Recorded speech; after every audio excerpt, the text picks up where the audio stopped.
नमस्कार, आप देख रहे हैं आरजे रमझाजर और मैं हूं राजकुमार यादव।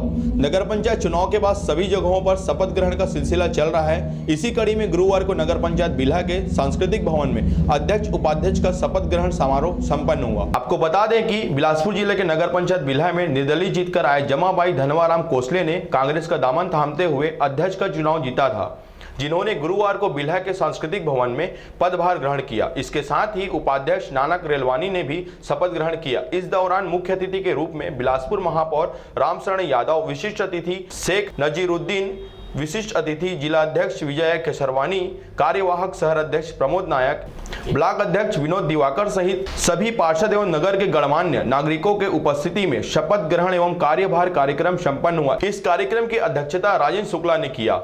बिल्हा से राम भरद्वाज के साथ मनहरन बंजारे की रिपोर्ट, आरजे रमझाजर।